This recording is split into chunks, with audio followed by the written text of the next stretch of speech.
February 20th, 2021, Texas, 4.5 million people wake up to darkness. No power, no heat. Outside, temperatures have dropped to 4 degrees Fahrenheit. Most Texans have never experienced anything like this. Within 48 hours, pipes are bursting. Homes are freezing, people are dying. The final death toll? Between 246 and 700 to people gone. In one of the richest states in America, here is what haunts me about Texas. The people who survived were not the ones with the biggest houses. They were not the ones with the most money. They were the ones who knew what to do when the lights went out. Today, I am going to share 8 survival rules that separate the living from the dying when the power fails. These are not suggestions. These are not tips. These are the rules that keep you alive. Rule number 1, the 72-hour countdown. The moment your power goes out, a countdown begins. You have 72 hours before a manageable situation becomes a life-threatening emergency. This is not my opinion.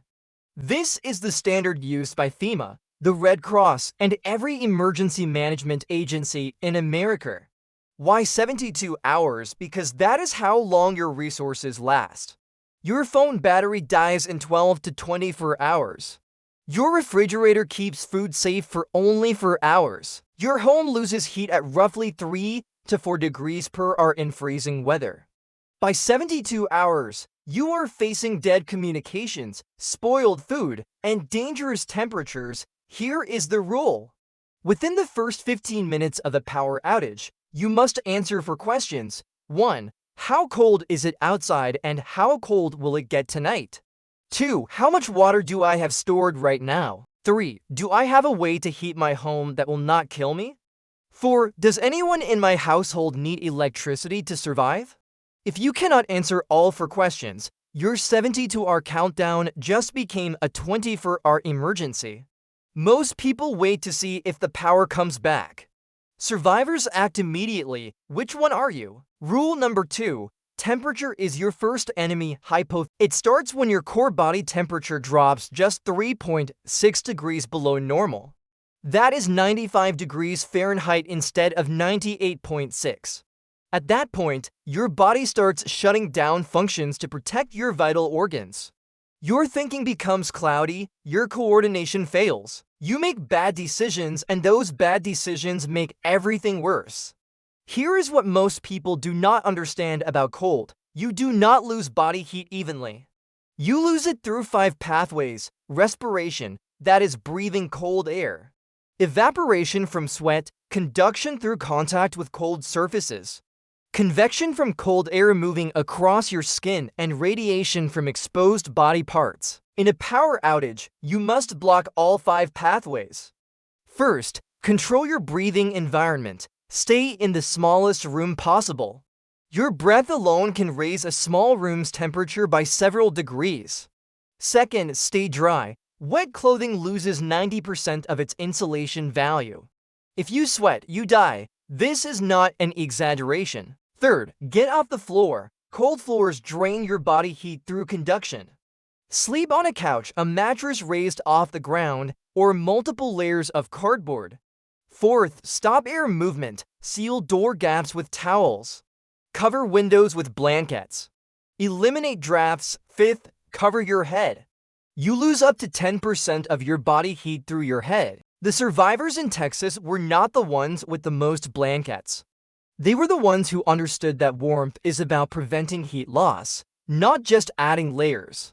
Rule number 3, water will fail before you expect it. Most people think about food first.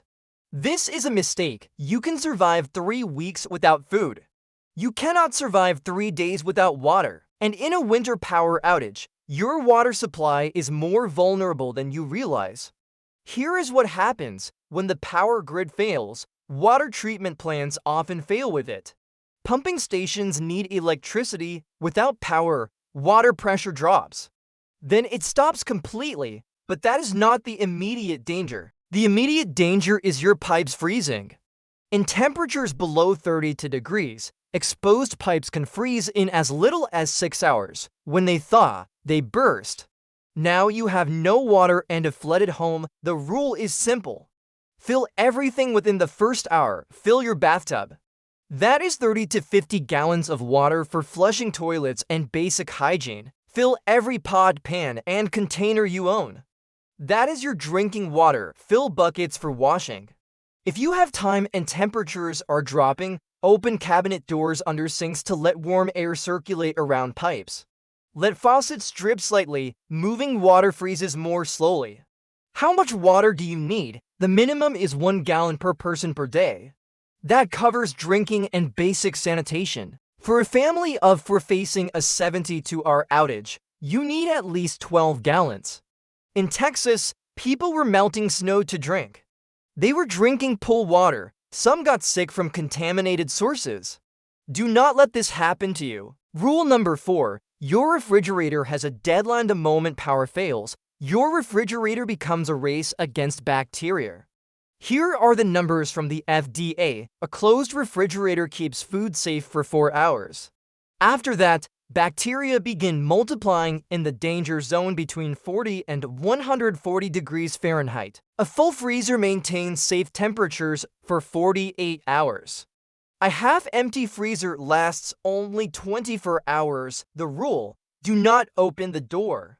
Every time you open your refrigerator, you lose cold air and reset the clock. One opening can cost you an hour of safe storage time. Here is what to do instead. First, know what is inside before you open. Plan your meals in advance so each opening counts. Second, eat perishables first. Dairy, meat, and leftovers go bad fastest. Eat them on day 1 or cook them immediately.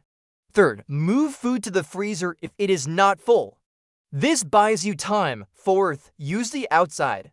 If temperatures are below 40 degrees, your porch or garage becomes a natural refrigerator, but watch for animals. After 4 hours at above 40 degrees, when in doubt, throw it out. Food poisoning during a power outage can be fatal. Rule number 5. Carbon monoxide is the invisible killer. Between 2011 and 2021. Approximately 900 people in America died from carbon monoxide poisoning related to power outages. 860 of those deaths, roughly 86%, were caused by one thing: portable generators. Carbon monoxide is called the invisible killer because you cannot see it, smell it, or taste it. It binds to your blood cells 300 times more effectively than oxygen. By the time you feel symptoms, your brain is already being starved of oxygen. The first symptoms feel like the flu: headache, dizziness, nausea, confusion. Most people assume they are getting sick. They lie down, they fall asleep, they never wake up. Here is the rule that will save your life: never run a generator, grill, camp stove, or any combustion device inside your home. Not in the garage, not in the basement, not near an open window, not near a door. Generators must be at least 20 feet from any opening. 20 feet, not 10, not 15, 20. If you are using any alternative heating source that burns fuel, you need ventilation, period. Your best protection is a battery-powered carbon monoxide detector. Not a plug-in detector. Those die when the power goes out. You need a battery unit that works independently. If your detector goes off, do not investigate. Do not try to find the source. Get everyone outside immediately. Call 911 from outside the home. The people who died in Texas were not careless. Many of them were following advice they had heard before. They just did not know that running a car in a closed garage to charge phones could kill their entire family in minutes. Number 6. Your heat source could kill you. When the temperature inside your home drops to dangerous levels, desperation sets in. This is when people make fatal mistakes. During Texas winter storm Ori, deaths from carbon monoxide poisoning, house fires, and improper heating exceeded deaths from hypothermia itself. People were so desperate for warmth that they created dangers worse than the cold. Here is the rule: your backup heat source must be planned before the emergency, not improvised during it. Safe options include wood stoves that are properly installed and vented, propane heaters that are rated for indoor use with oxygen depletion sensors, kerosene heaters in ventilated spaces, Fireplaces with open flues. Dangerous options include anything not designed for indoor use. Camp stoves burn with open flames and produce carbon monoxide. Charcoal grills produce massive amounts of carbon monoxide. Gas ovens can produce carbon monoxide and present fire risks. If you have no safe heating option, your strategy changes. Create a warm room. Choose the smallest interior room in your home. Ideally one without windows. Gather everyone together. Body heat from 4 people can raise a small room's temperature by several degrees. Insulate aggressively. Hang blankets on walls. Cover windows with blankets or cardboard. Seal door cracks with towels. Create a tent of blankets over a sleeping area to trap body heat. Stay together. Humans are heaters. Each person generates about 100 watts of heat. For people in a small space with proper insulation can maintain survivable temperatures even in extreme cold. The goal is not comfort. The goal is survival until power returns or help arrives. Rule number 7. Communication can save your life when the power goes out. Your phone becomes your lifeline. And most people drain it in the first few hours. Here is the rule: the moment power fails, switch your phone to airplane mode and turn off all non-essential features. Your phone should be reserved for one purpose only: emergency communication. Do not scroll social media. Do not check news constantly. Do not make casual calls.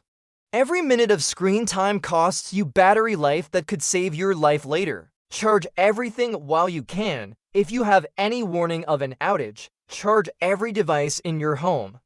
A full laptop battery can recharge a phone multiple times. Have a battery bank. A simple 10,000 mAh portable charger can give you several full phone charges. Store it fully charged and do not use it for daily convenience. Know your emergency stations. Program NOAA weather radio frequencies into a battery-powered radio. Know your local emergency alert stations. Have a meeting plan. If cell towers fail, your family needs a predetermined meeting location and check-in schedule. This should be established before any emergency. Information is survival. Protect your ability to receive it. Rule number 8. Security becomes your responsibility. This is the rule nobody wants to talk about.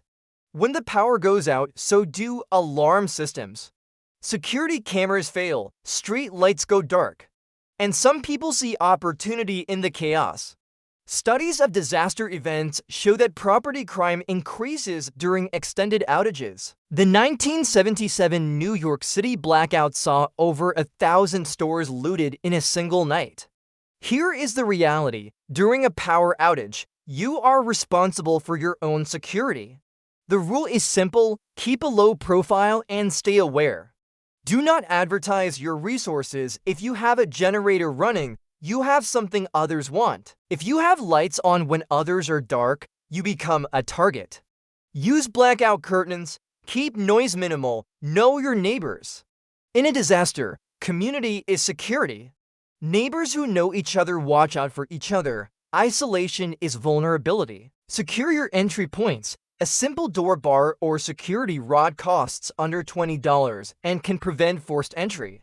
Know which doors and windows are most vulnerable. Have a plan for confrontation. This does not mean weapons. It means knowing when to confront, when to hide, and when to leave.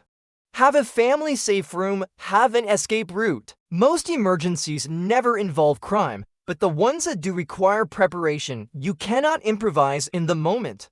8 rules: temperature regulation, water security, food safety, carbon monoxide awareness, safe heating, communication preservation, medical preparedness, personal security. None of these rules are complicated. None require expensive equipment. None demand special skills. They require only one thing: preparation before the emergency. The people who died in Texas were not weak. They were not stupid.